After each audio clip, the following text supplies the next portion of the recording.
If you like this story, please hit the subscribe button so you don't miss the next exciting stories. And now let's enjoy the story. The auction house reeked of sweat, old wood, and something fouler, the acrid stench of despair.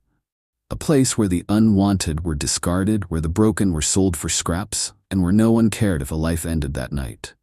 Tonight's auction was just like the others, a few battered horses, a couple of mangy farm dogs, and in the center of the concrete floor, lying motionless, was Kairo, a German shepherd once built for war, once unstoppable, once a hero. Now he was nothing. His ribs jutted out against his dull, matted fur. Old scars traced brutal lines across his body, each one whispering a story of betrayal, of battles fought for men who had abandoned him. His paws were cracked, his tail limp. He didn't lift his head when the auctioneer's voice rang out. "Do I hear $50? Silence, a scoff, a cruel chuckle. Then came the whispers. "That thing's useless. Might as well put him down. Not even worth feeding." Each word chipped away at whatever remained of Kairo's spirit, if there was anything left at all. He had been cast aside like garbage, stripped of his purpose, his dignity. And now, the final insult, being laughed at before he was thrown away. The auctioneer cleared his throat, voice turning desperate. "This is a trained military working dog. Surely someone." "Trained?" A woman in a fur coat sneered. "He looks like he's given up on life." A chorus of cruel laughter rippled through the room.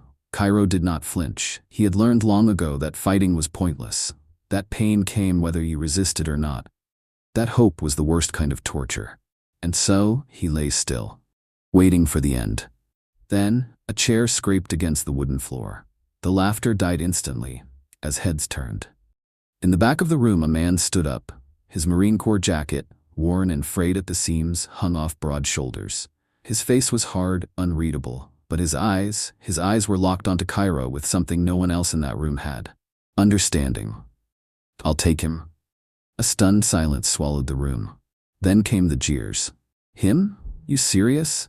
That mutt's not worth a dime." But Ethan Walker didn't move, didn't blink, his voice didn't waver. "I'll take him."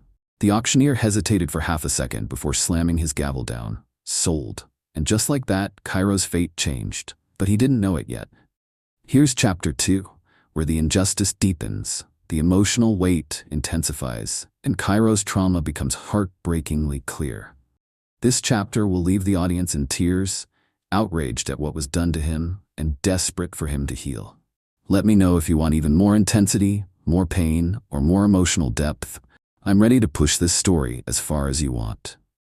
The night was cold as Ethan walked out of the auction house, Kairo's leash loose in his calloused hand. But the dog didn't move. Not out of stubbornness, not out of defiance, but because somewhere along the way, he had learned that moving only led to more pain. Ethan crouched down, slow, careful, because he knew exactly what this was. He had seen it in war, in men whose spirits had been broken, whose will had been beaten down until they weren't even men anymore, just ghosts of what they used to be. "Kairo," Ethan murmured, testing the name on his tongue. The dog didn't react. The auctioneer's voice still rang in his ears. "Might as well put him down. Not even worth feeding." Ethan's jaw clenched. Monsters. That's what they were. Because only a monster could look at this dog and see nothing. He slowly reached out, letting his fingers hover just over Kairo's head. The shepherd's body tensed, a shudder running through him. He was waiting for the hit. Ethan swallowed, his throat burning. This wasn't fear, this was expectation. And that told Ethan everything he needed to know. Whoever had last owned this dog hadn't just abandoned him. They had destroyed him. The truck ride home was silent. Kairo didn't sit up, didn't curl into himself for warmth. He just lay in the truck bed, still as death, the wind cutting through his thin fur. He made no sound, no whimper, no whine. Like he wasn't even there. Ethan checked the mirror. His fingers curled tighter around the steering wheel. He had seen dead men breathe before. That's what Kairo looked like. Back at the ranch, Ethan let the truck idle in the driveway. He should get out, should help Kairo down. But something in his chest twisted so tight he couldn't move.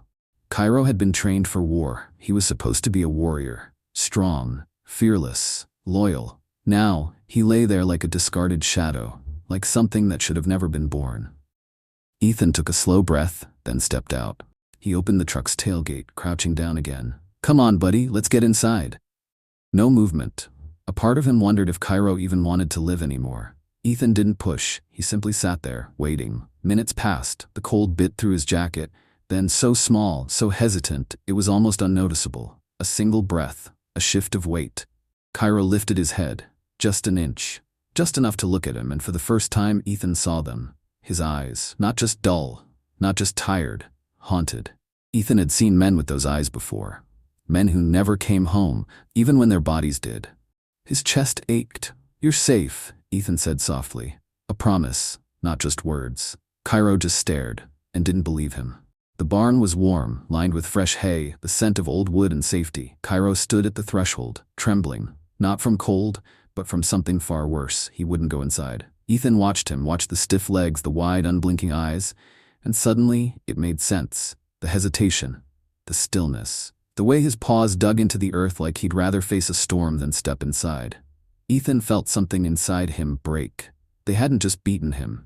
They had locked him away, shoved him into cages, darkness, places so small he couldn't move, where every breath was stale, where every sound was a punishment waiting to happen, and now he couldn't do it. Couldn't walk inside. Couldn't risk it. Ethan's hands curled into fists at his sides. Who had done this to him? Who had taken a warrior, a protector, and turned him into this? Rage clawed at his throat, but he swallowed it down. Now wasn't the time. So instead, he did the only thing that mattered. He didn't push Kairo inside, didn't try to force him through a door that might as well have been a prison cell. Instead, he sat down, right there, in the cold, beside him. If Kairo wasn't ready to go inside, then neither was he. The night stretched on. The cold deepened, but neither of them moved. Because he wasn't leaving Kairo behind. Not ever again. Here's chapter 3, where the injustice deepens, the pain cuts deeper, and the truth of Kairo's past starts to unravel. This is the chapter that will break hearts, infuriate audiences, and make them desperate for Kairo to heal. Let me know if you want even more suffering, betrayal, or raw emotional depth. I can push it even further. The night passed in silence and cold. Ethan sat beside Kairo, his breath turning to mist in the frigid air. The dog never moved, never curled in for warmth, never sought comfort. Because comfort was a foreign concept to him. It should have been unbearable. But Ethan had endured worse. He had spent nights in war zones, listening for the enemy in the darkness, waiting for the moment when everything could end in a single second. And he had seen men, good men, who made it home in body but never in soul. That's what Kairo was. A soldier left behind. The first rays of dawn bled across the Montana sky, setting the frost-covered fields ablaze with gold. The world was waking up, but Kairo remained motionless, his body stiff with exhaustion, his mind somewhere far away. Ethan exhaled slowly. "We can't do this forever, buddy." He stood, his limbs aching from the cold, then walked inside the barn, leaving the door open, and he waited. Not a command, not a demand, just an invitation. Seconds passed, then minutes. Then, so faint it was almost imagined, Kairo shifted. One step, then another, hesitant, terrified. But he walked through the door. Ethan let out a breath he hadn't realized he was holding. It wasn't trust, but it was something. The first meal was the next battle. Ethan placed the bowl down, stepping back, giving Kairo space. The shepherd barely spared it a glance. He stood stiffly, watching Ethan with guarded, uncertain eyes. Ethan sighed. He'd seen this before. Men in war zones who refused to eat because hunger was the only thing they could control. And there was something else. Something that made his stomach twist. If he doesn't eat, then he's not a liability to anyone. If he doesn't eat, then he won't be worth keeping alive. Kairo had learned to survive by making himself invisible.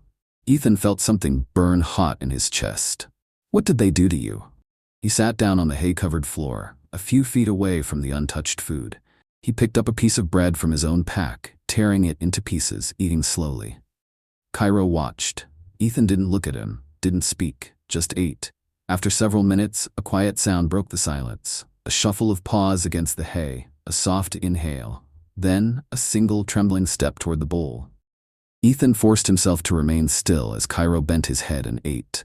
Each bite was small, cautious, like he expected the food to be ripped away from him at any second. Like he had spent too many nights starving, too many days knowing that food came with pain. Ethan clenched his jaw. And he hated them. Whoever had done this.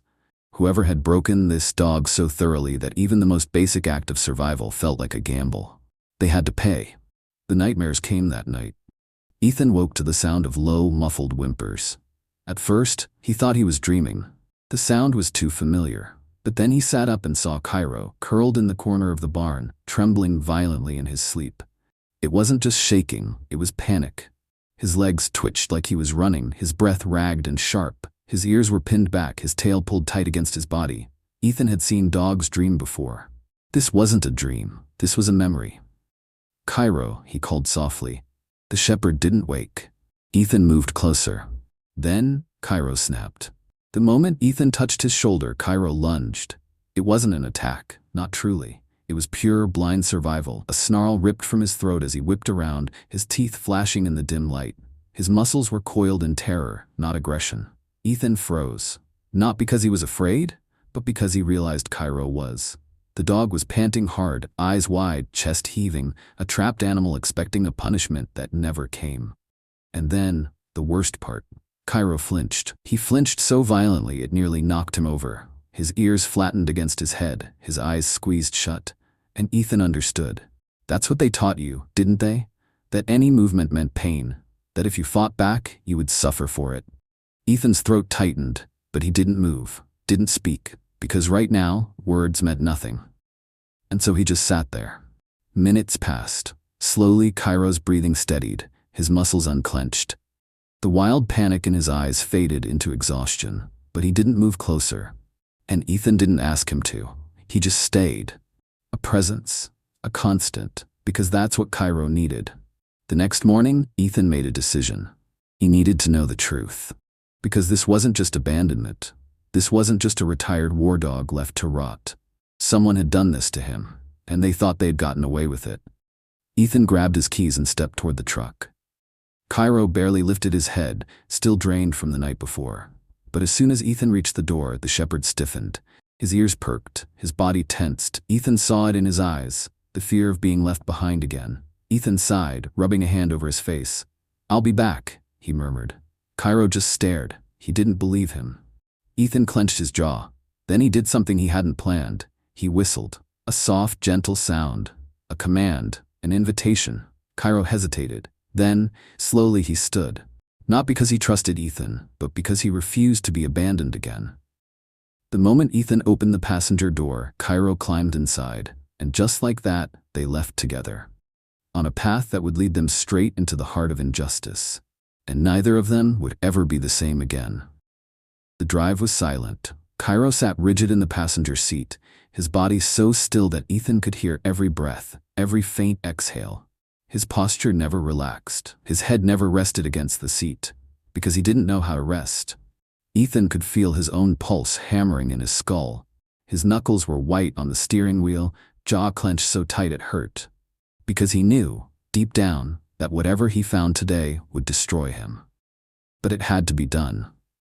Someone had broken Kairo. Someone had stolen the soul out of this dog, piece by piece, until there was nothing left but scars and silence. And Ethan was going to find out who. They pulled up outside the county records office, an old, beige brick building that looked as lifeless as the town that surrounded it. Ethan stepped out of the truck, slamming the door behind him. Kairo flinched. Ethan's stomach twisted. He exhaled through his nose, stepping back to the passenger side. He opened the door slowly, crouching down. "It's just a door, buddy." His voice was soft, too soft for the storm brewing in his chest. Kairo's ears flicked. He looked away, ashamed of his own fear. Ethan didn't push him. He just sat there, waiting. Seconds stretched into eternity. Then, finally, Kairo moved. Not because he felt safe, but because he had no choice. Ethan clenched his fists so hard his nails dug into his palms. "Who did this to you?" Inside, the office was dimly lit, filled with the scent of dust and old secrets. A woman with gray hair and reading glasses perched on the edge of her nose looked up from behind a desk. "Can I help you?" Ethan slid a paper across the counter. A single name was written at the top. Kairo's original handler. The woman squinted, flipping through a yellowed folder. Records show he was retired 2 years ago, transferred out of service to a civilian holding facility. Ethan's pulse spiked. "Holding facility?" She nodded. It's standard procedure for military working dogs that don't pass adoption screenings. They're either transferred to secondary programs or... She hesitated. Ethan's blood ran cold. Or what? He demanded. The woman sighed, glancing around before lowering her voice. Or they're euthanized. A breath punched out of Ethan's lungs. He staggered. His vision tunneled. His stomach dropped into a pit so deep he couldn't see the bottom. No, no, no, no. Not Kairo, not this dog. Not the dog who had saved lives. The dog who had been trained to protect, to serve, to give his entire soul for his handler. They had thrown him away. Like trash. Ethan's hands shook as he grabbed the folder. The next page held an evaluation report, one single line circled in red ink. Deemed unfit for further service. Recommended for destruction. Destruction. That was the word they used. Not retirement. Not rehoming. Destruction. Ethan closed his eyes. Fury burned through his veins like acid. Kairo wasn't abandoned. He wasn't retired. He was sentenced to die. Kairo shifted beside him, letting out a soft, barely audible whine. Ethan looked down. Kairo wasn't looking at the papers. He wasn't looking at Ethan. He was staring at the door, at the exit. Because he had been in places like this before. Because he knew what these rooms meant. This was where death happened. Ethan couldn't take it. He dropped to one knee, gripping Kairo's face gently, forcing him to look at him. That's not going to happen to you. His voice was hoarse, raw, more promise than statement. Kairo's ears twitched, his muscles tightened, because he didn't believe him. Ethan's throat closed. Oh, buddy. He didn't believe him because he had heard those words before. Because someone else had told him it was going to be okay, before they left him to die. Before they locked him in a cage and walked away. Before they stamped that paper with a red ink death sentence and pretended he never existed. Ethan's vision blurred with rage. He gripped the file, his fingers digging into the paper. Where's the facility? The woman hesitated. Ethan's voice dropped to steel and thunder. Where? She swallowed. It was decommissioned a year ago. The records were sealed, but there was an address in the old reports. She scribbled it down, sliding it across the counter. Ethan grabbed it. Come on, buddy. Kairo hesitated. His paws were rooted to the floor. Ethan knelt beside him again, his voice a whisper. Not this time. Kairo's ears flicked. Then, slowly, hesitantly, he followed. This time, he wouldn't be left behind. The drive was brutal. The address took them deep into abandoned territory. Ethan's grip tightened on the wheel as the building came into view. A rusted, decaying facility. A place where things went to die. The fence was still there, tall, wrapped in barbed wire, but the gate hung open. Forgotten. Ethan's jaw clenched so hard it ached. Kairo was shaking. The moment Ethan stepped out, Kairo refused to move. He just stood there, his entire body rigid, his breath coming in sharp, shallow gasps. Ethan knew that stance. He had seen it in men who had spent too long in war zones. This wasn't just a place to Kairo. It was a graveyard. A place where the dogs who weren't useful anymore had been led inside and never walked out. Ethan crouched beside him, running a hand over his fur. You don't have to do this. His voice was gentle. Kairo swallowed. Then, trembling, barely breathing, he took a step forward. One step closer to the place that had stolen everything from him. And as they walked through those rusted gates, Ethan made himself a promise. Whoever had done this, whoever had put Kairo in this place, abandoned him, sentenced him to death, would pay. Because this was injustice. And Ethan was about to make it right. The wind howled through the rusted bars of the abandoned facility, a whisper of the ghosts that had been left behind. The air was thick with the scent of dust, rust, and something worse, something rotting beneath the surface of time and silence. Ethan stepped forward, the crunch of gravel beneath his boots the only sound in the vast emptiness. Behind him, Kairo didn't move. His paws stayed frozen in place, his ears pinned back, his breath coming too fast, short, sharp gasps that barely made it past his throat. Ethan knew that look. This place was hell, and Kairo had been here before. A scarred metal door loomed ahead, its hinges rusted, its edges curling like a corpse's fingers. Ethan reached out, pressing against it. It groaned as it swung open. The air inside was thick, stagnant, heavy with the weight of the past. Kairo let out a whimper, a sound so soft, so broken that it carved into Ethan's soul. Easy, buddy, Ethan murmured, his voice barely above a whisper. Kairo flinched, because those words had been said before, and they had been a lie. Inside, the walls were lined with rusting metal cages, empty now, but not forgotten. Ethan ran his fingers over the cold bars, his stomach twisting. There were scratches, deep, desperate claw marks carved into the metal. Kairo stared at them. His ears twitched, his breath hitched. Then he backed away. Not fast, not panicked, but in silent, shaking terror. Ethan's hands clenched into fists. How many had died here? How many dogs, soldiers, heroes, had been left behind in the dark, waiting for handlers that never came? Waiting for a chance that never arrived? Waiting for an end they didn't understand? Ethan swallowed past the bile in his throat, and then he saw the papers. They were scattered across the floor, yellowed with age, forgotten. Ethan crouched, picking up the first folder. The name on the front was smeared with water stains, but the number was still there, a military identification number. He flipped it open. The first page was a profile, a dog. Service record, 4 years. Combat zones, 3. Total missions completed, 189. Status upon discharge, unfit for service. A red stamp slashed across the bottom, destroyed. Ethan's vision blurred. His fingers dug into the paper so hard it nearly tore. He grabbed another. Destroyed, another. Destroyed, another. Destroyed. One after the other, page after page, heroes thrown away like trash. Not retired, not rehomed, killed, discarded because they weren't useful anymore. Ethan's hands shook as he picked up one last folder, and this time his heart stopped, because the number on the file matched Kairo's collar. His hands trembled as he turned the page. Kairo, military working dog K923. Deployment history, 3 combat tours. Service commendations, multiple. He had saved lives, he had fought alongside soldiers. He had done everything asked of him. And yet, final evaluation, no longer fit for duty. Reason, extreme psychological distress. Recommendation, euthanasia. Ethan's breath stalled in his chest. He turned the page. And there it was. A date. The date Kairo was supposed to be put down. The date he should have died. But someone had stopped it. The report ended abruptly. No explanation, no signature, just a void where the last decision should have been made. Someone had pulled him out at the last second. Someone had put him in that auction instead, and Ethan would find out who. Kairo was still frozen in place, but his breathing had changed. It wasn't fear anymore. It was something else. Recognition. Memory. Ethan turned to him. "Buddy," he whispered. "You were supposed to die here." Kairo's ears twitched. He knew. He had known this whole time. Ethan's throat burned. No wonder he never slept. No wonder he wouldn't eat, wouldn't rest, wouldn't trust. He had never expected to survive.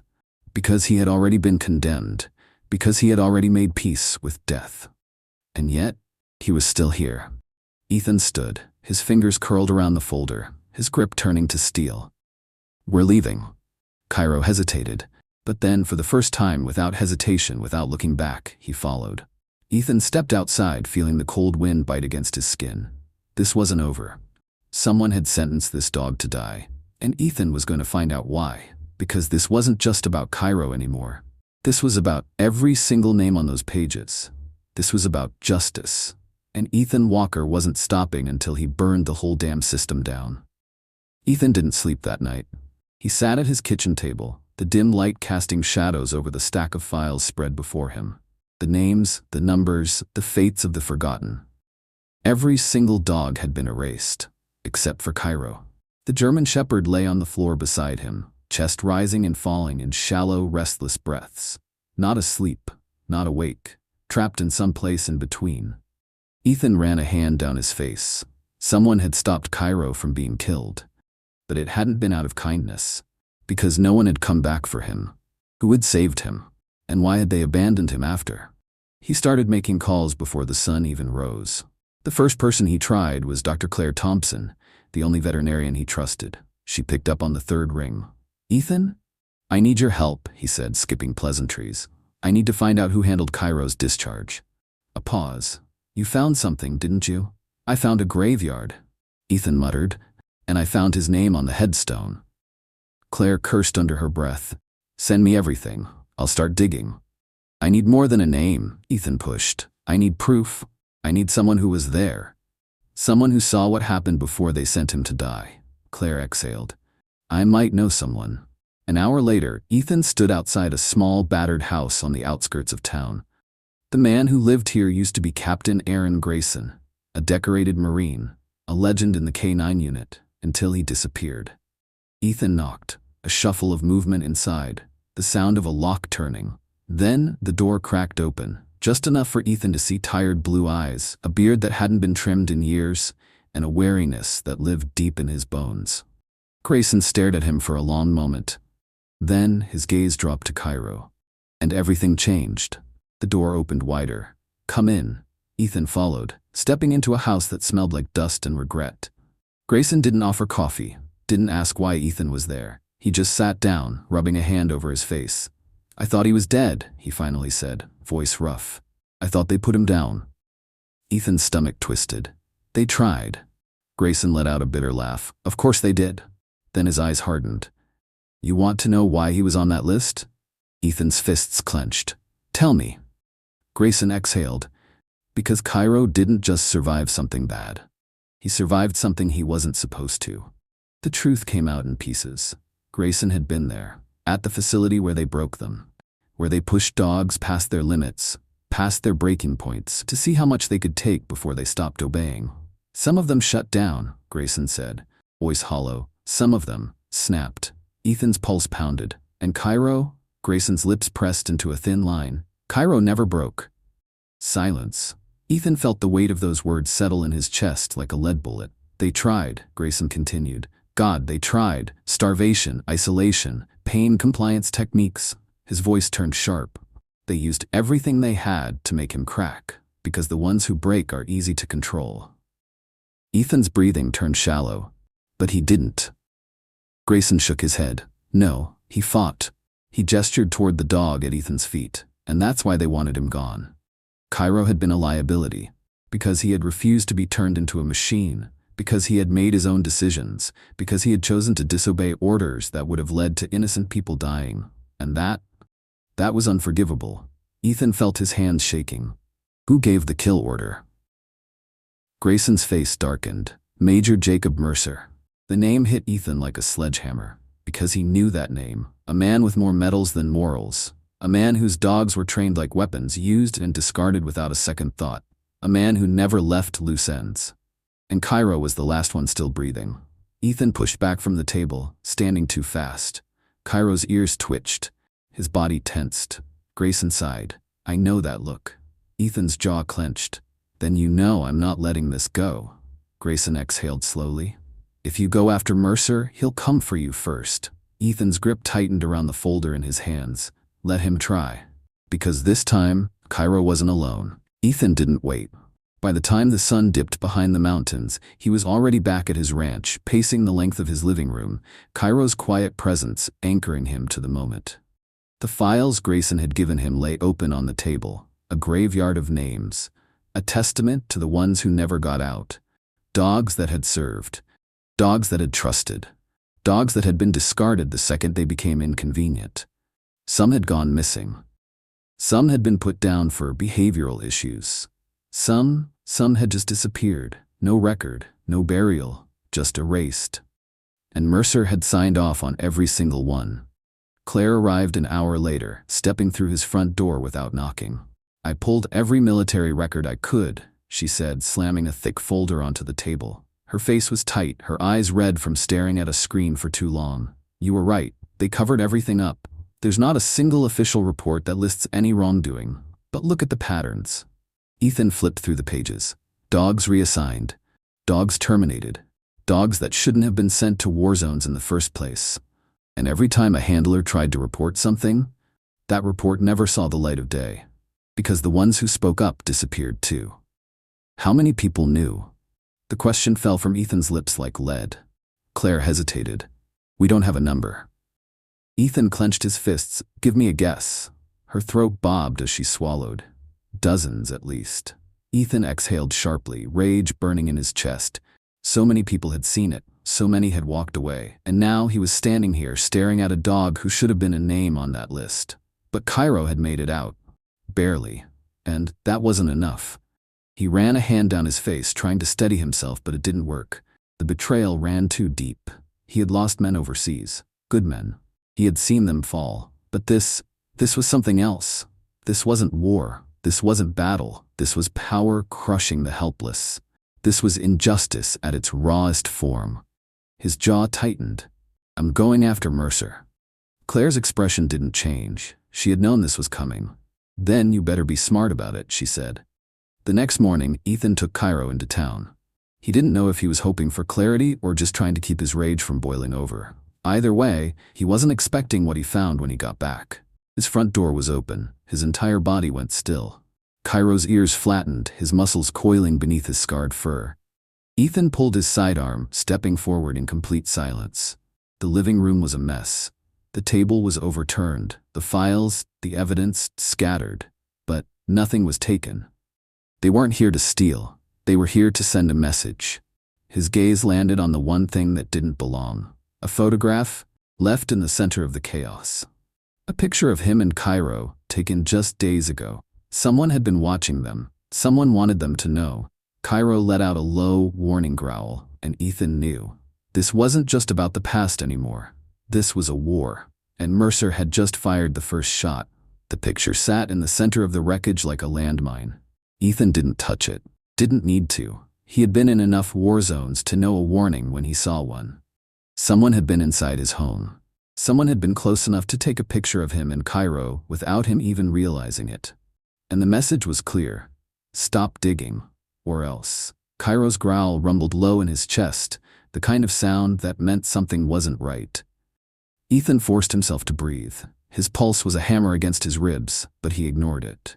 Panic would get him nowhere. Instead, he scanned the room like he would in a combat zone. The files were tossed, but not missing. Nothing had been taken, nothing was destroyed. Whoever had done this, they weren't looking for information. They were letting him know they could get to him anytime they wanted. That was the real message. They were watching. The front door creaked as Claire stepped inside, her boots crunching against the broken glass from a shattered picture frame. She took one look at the mess and paled. "Jesus, Ethan." He didn't say anything, just held up the photo. Claire's eyes darkened. "How recent is that?" she asked. "Days." She exhaled, long and slow. "This is bad." Ethan didn't respond. He already knew that. Kairo prowled the perimeter of the room, sniffing at the places where the intruder had been. His tail was stiff, his ears sharp. He was looking for a scent, a ghost, something Ethan couldn't see but Kairo could feel. That's what war dogs did. They sensed danger before it struck. And right now, Kairo was warning him. Ethan ran a hand down the dog's back, grounding himself. The fur was coarse beneath his fingers, the scars a reminder of how much Kairo had already survived.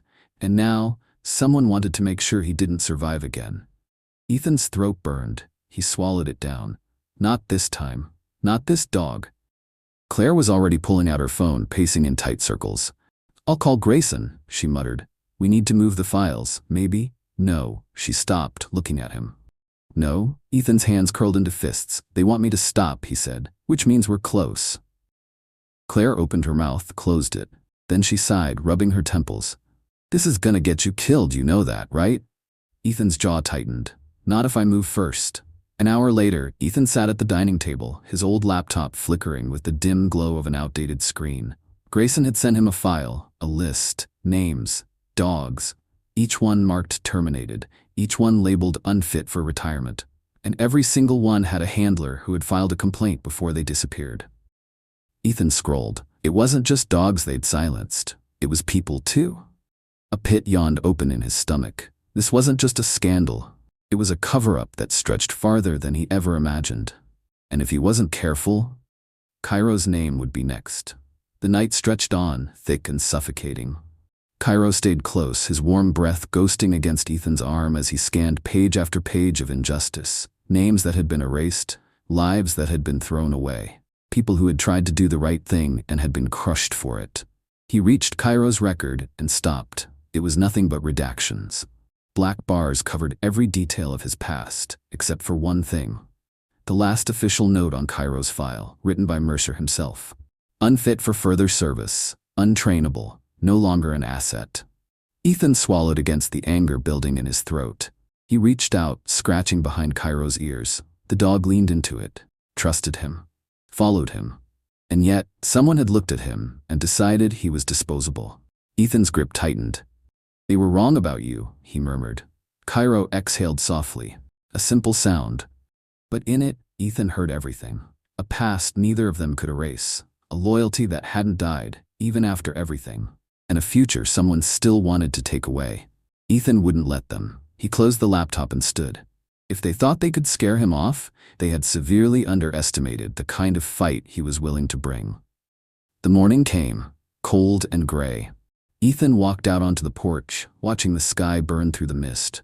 Kairo sat beside him, his tail flicking against the wooden floorboards. He looked better than before. Healthier, stronger. But the fight wasn't over yet. Far from it. Because now Mercer knew he wasn't backing down, and Ethan had just one thought running through his mind. What happens when you push too hard? Because if the break-in had been a warning, the next move wouldn't be. The next move would be a threat he couldn't ignore. And this time, Kairo might not walk away from it.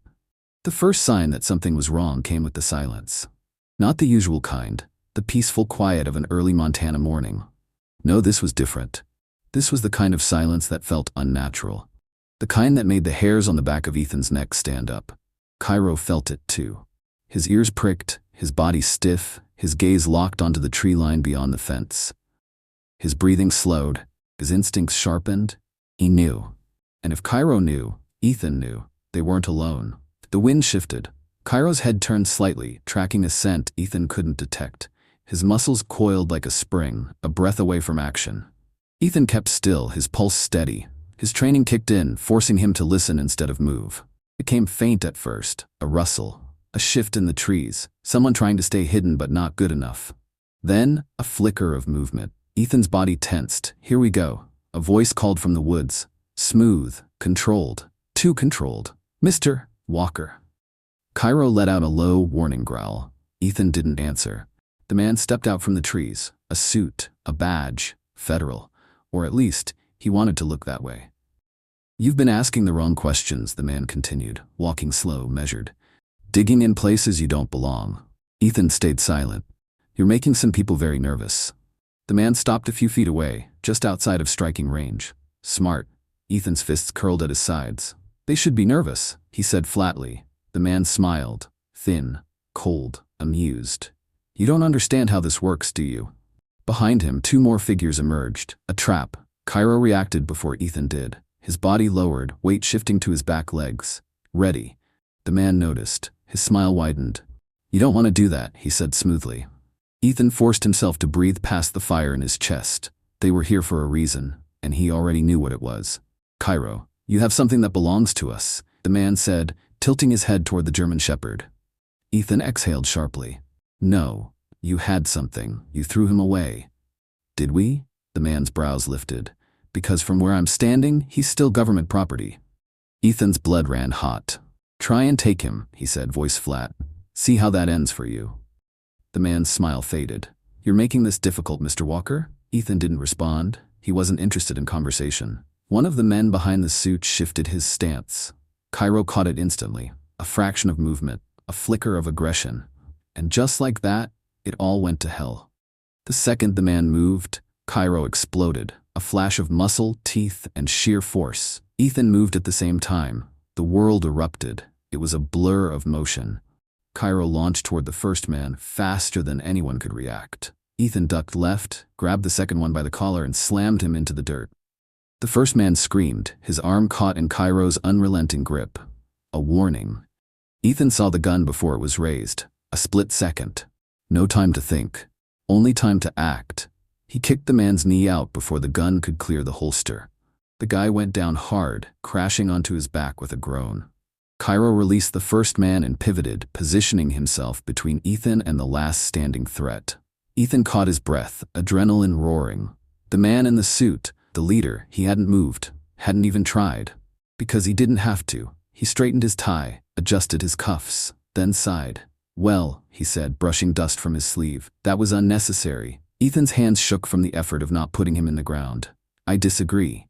The man lifted his gaze, cold, calculating. You don't win this fight, Walker. Ethan didn't blink. I already have. The man exhaled, a long, slow breath. Then, he reached into his jacket. Kairo tensed. Ethan's fingers twitched toward his knife. But the man wasn't drawing a weapon. He pulled out a piece of paper, folded neatly. This is your only warning, he he said, tossing it onto the ground. Then, with a final glance at Kairo, he turned and walked away. The other two scrambled up, limping after him. No words, no threats, just the certainty that they would be back. Ethan waited until they were gone before bending down. His fingers brushed the paper, unfolded it. Just one line, a single sentence, "You can't save them all." Ethan's grip tightened, his jaw clenched, his heart pounded. He knew what this was. A promise, a declaration. They weren't done, and Kairo was still in danger. The wind cut through the trees, sharp and bitter. Kairo pressed against Ethan's leg, his body still coiled tight, his heart hammering just as hard. Ethan ran a hand through his fur, grounding them both. This wasn't over, not even close. And now? The real war was about to begin.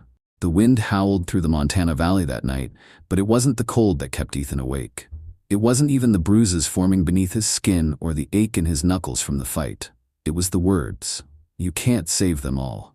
They echoed, over and over, a taunt, a challenge, a promise of more to come. And Ethan knew exactly what they meant. Kairo was still a target. The dog lay curled at Ethan's feet, his body still coiled with tension even in sleep. His breath was steady, but his ears twitched at every shift of the wind, every creak of the old ranch house. He knew, too. He always knew. Ethan ran a hand through Kairo's fur, feeling the steady rise and fall of his chest. The warmth beneath his fingers grounded him, reminded him of the one thing that mattered. He had promised Kairo safety, and he would not break that promise. But safety was an illusion now. The men in the woods had made sure of that. Ethan had spent years in combat, but this was different. This wasn't just war, this was injustice. The kind that didn't just kill, the kind that erased. Ethan had seen it before, the people, the dogs, the soldiers who disappeared because their existence was inconvenient, the ones no one remembered. Kairo had almost been one of them. And now, the men who had discarded him like trash wanted to finish the job. Ethan's fists curled. Not this time. The next morning, Ethan made a call. Not to the police, not to the military, to someone who would actually help.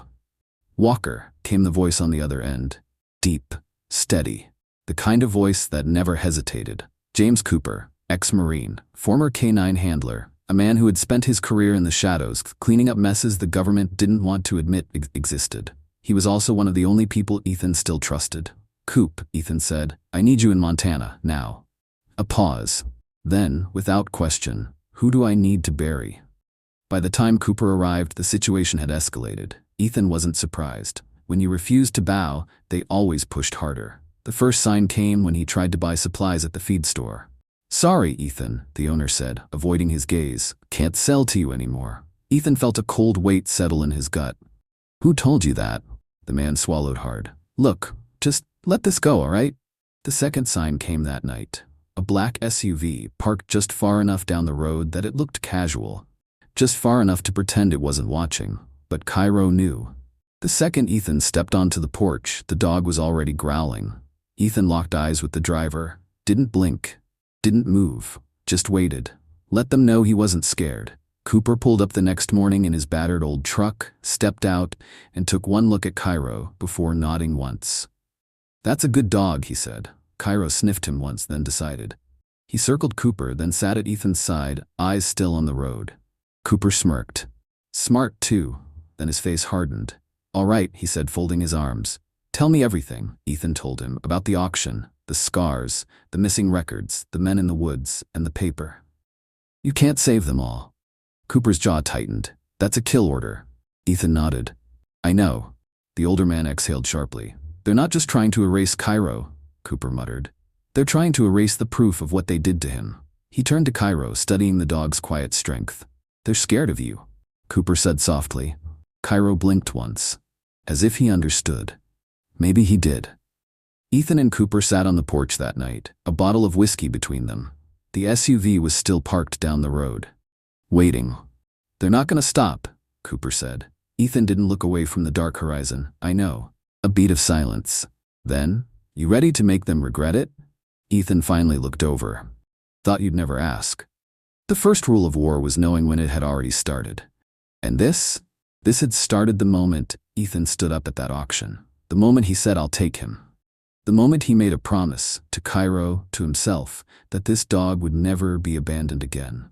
Now he and Cooper were outnumbered, outgunned, and outmatched by men with more money, more power, and more reason to make this problem disappear.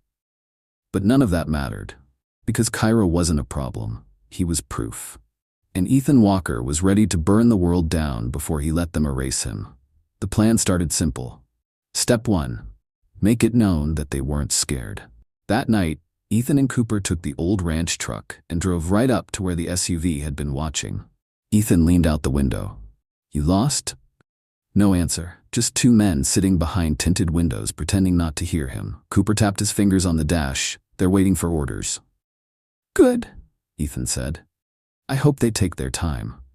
And then, right in front of them, Ethan tossed a bag of dog food onto the ground, stepped out, and let Kairo hop out of the truck.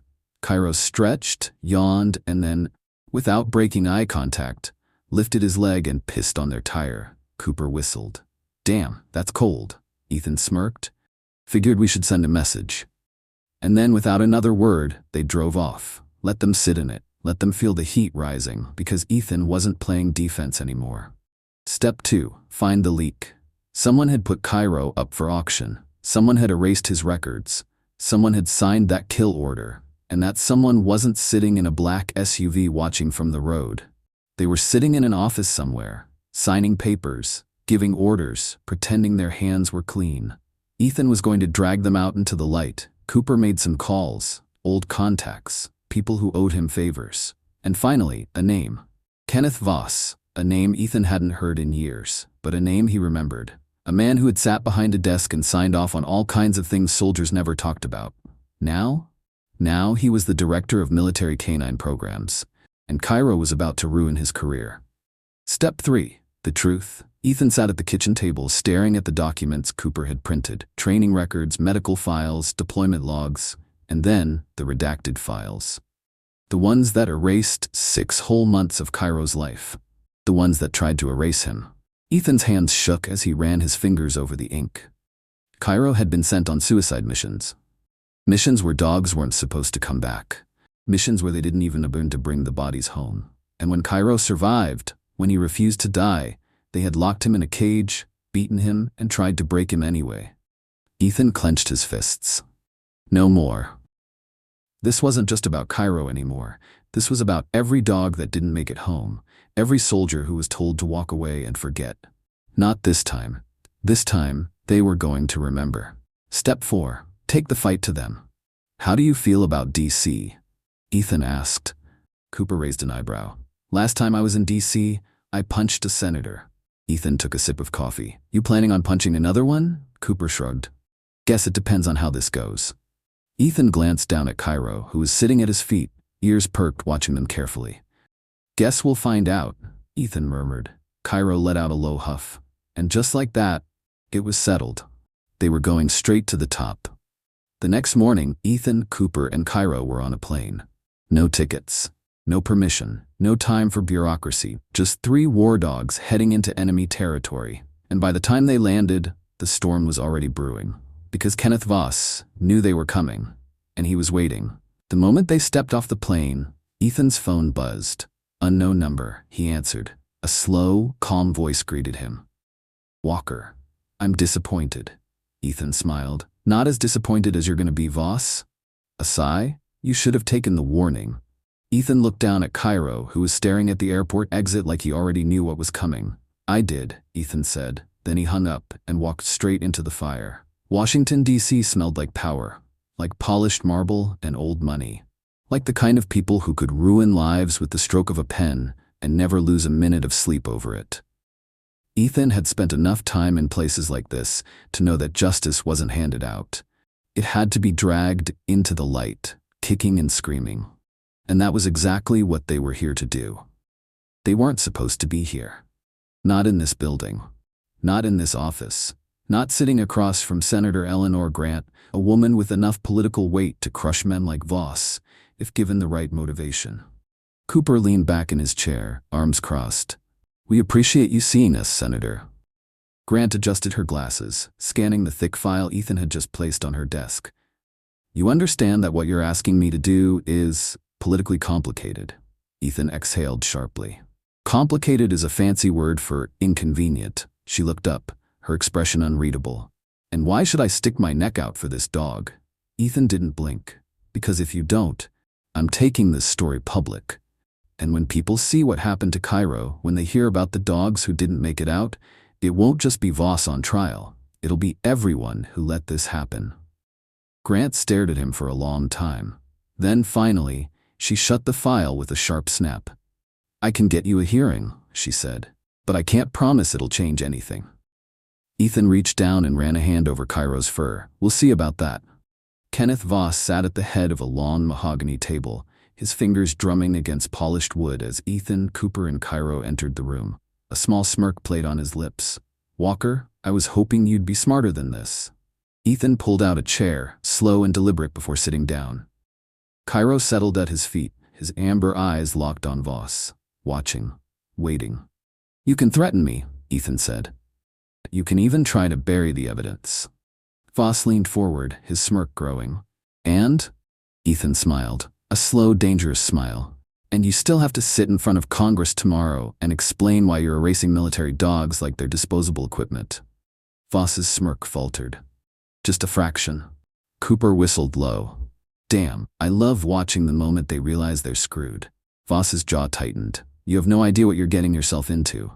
Ethan didn't move. Didn't flinch, didn't blink. I know exactly what I'm getting into. He reached into his bag and pulled out a photo. Not just any photo. A photo of a dead German shepherd. One who hadn't made it out. One who had been labeled unstable before being euthanized in a back room of a military facility. Just like they had planned for Kairo. Voss stared at it. Then, for the first time, he looked at Kairo. Kairo, who had once been written off as nothing. Kairo, who was now proof that Voss had lied. That they had all lied. You can't win this, Voss whispered. Ethan exhaled, stood up, and patted Kairo's head. I already have. The room was packed. Senators, reporters, military officials. People who had ignored the problem until now, until the headlines forced them to care. Ethan sat at the witness table, Kairo at his side, calm but alert. A soldier, even now. Cooper was behind him, arms crossed, while Sarah Baker sat beside them, holding her late husband's journal, the final proof they needed. Voss sat across the room, flanked by his lawyers. He still thought he had a way out. He didn't. Senator Grant leaned forward. Mr. Walker, can you describe the condition in which you found Kairo? Ethan looked at Kairo, then at the room.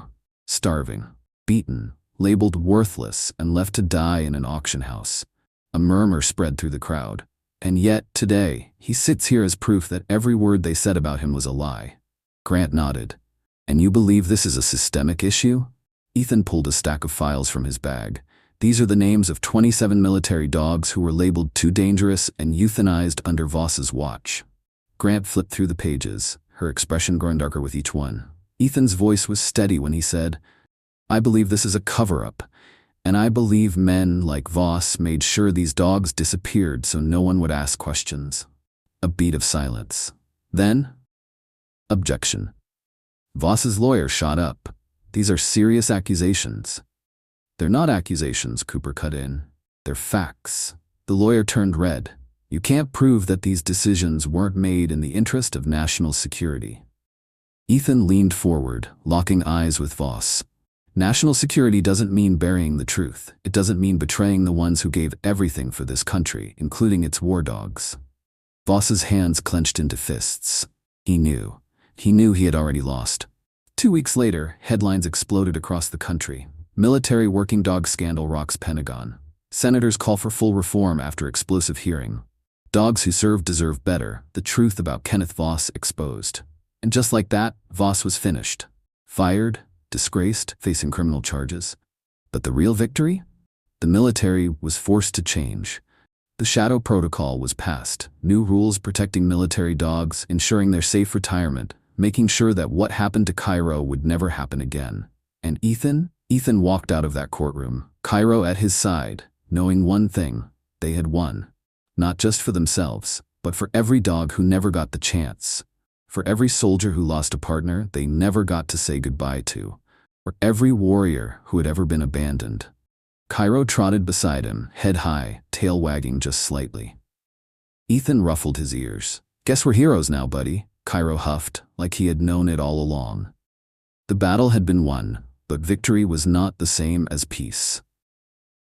Ethan had spent years learning that lesson the hard way. He and Kairo walked out of that courthouse, the sun bright, the air crisp, but it didn't feel like the end. Not yet. Because even as the headlines screamed about justice, even as Congress pushed through reforms, there were still ghosts left behind. Ethan stood outside the newly formed Second Chance K-9 Rehabilitation Center, staring at the names carved into the granite memorial. Ghost, Titan, Bravo, Scout, Ash, Rex.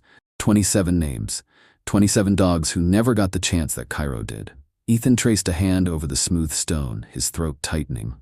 We were too late for them. Beside him, Kairo sat quietly, ears back, eyes full of something deeper than understanding. Something like grief. Sarah Baker stood a few feet away, holding her husband's journal, but not for the ones who come after. Ethan exhaled, glancing at the facility behind them. The Second Chance K-9 Rehabilitation Center had once been nothing but an idea, a desperate hope that what happened to Kairo wouldn't happen again. But now? Now it was real. A place where military dogs who had been discarded, abandoned, or written off as damaged could heal. A place where soldiers like Ethan, broken, lost, could do the same. And Kairo was the reason it existed. Because when one dog was saved, 1,000 others could follow. The first dog that came through the doors was a black Belgian Malinois named Jax. His file read exactly like Kairo's: unstable, dangerous, unfit for civilian life. He stood in the center of his kennel, body rigid, teeth bared, a deep growl rumbling in his chest as Ethan approached. But Ethan didn't see a monster. He saw himself. He saw Kairo. "Hey buddy," Ethan murmured, crouching down just outside the bars. "You don't have to fight anymore." Jax didn't move. Didn't blink. Didn't trust. Not yet. Ethan sat down, crossing his arms over his knees, and waited for hours. Kairo, as always, was right beside him. The German shepherd stretched out, sighing, letting his presence be known without force. They stayed like that until the sun dipped low and Jax's growl faded into silence. Until the dog's shoulders loosened just slightly. Until, for just a brief second, Jax's eyes flickered toward Kairo, something almost like curiosity passing through them. And in that moment, Ethan knew. This was just the beginning. 6 months passed, and Kairo had become a legend. The Second Chance K-9 Center was growing. More dogs, more veterans, more second chances. But everywhere Ethan went, the story people wanted to hear was his. The rejected dog, the forgotten soldier, the war that didn't kill them, but tried to erase them. He hated the spotlight. But Kairo didn't mind it one bit. The once broken German shepherd now strode through the center like he owned the place, greeting new arrivals, calming terrified dogs, standing firm beside the men and women who had lost everything. One afternoon, a young Marine sat on the porch of the rehab center, hands shaking as he tried to pet one of the dogs. He couldn't do it. Couldn't get past the fear. And then Kairo came. He sat down beside the Marine. Didn't push, didn't demand, just stayed. Minutes passed. Then the Marine reached out. Kairo let him. Ethan watched from the doorway, arms crossed, something heavy settling in his chest. Not pride, not relief, something bigger. Something like purpose. Kairo wasn't just his dog anymore. He was everyone's. A symbol of resilience, of defiance, of everything the world had tried to take from them and failed. The world had changed because of Kairo. The Shadow Protocol was in place. Military dogs were protected. But someone was still watching. Late one night, Ethan stood on his porch, staring at the dark tree line beyond the ranch. He felt it. That itch between his shoulders. The way Kairo stood a little taller, a little more alert. Voss was gone. But his friends weren't. The ones who had let it happen. The ones who had signed the papers, taken the money, looked the other way. They weren't happy about the Second Chance K-9 Center. They weren't happy about Ethan Walker still breathing. And they weren't done trying to silence him. Kairo's ears twitched. He let out a low, warning growl. Ethan sighed, running a hand over his face. "Yeah, buddy." He might know. They weren't done. But neither were they. Because the war might have ended, but the fight never did. And this time, Kairo wasn't fighting alone. Thank you for watching this video. If you enjoyed it, please support me by clicking the logo in the bottom right corner to subscribe to my channel. This way you won't miss any of the exciting stories coming up. Thank you so much.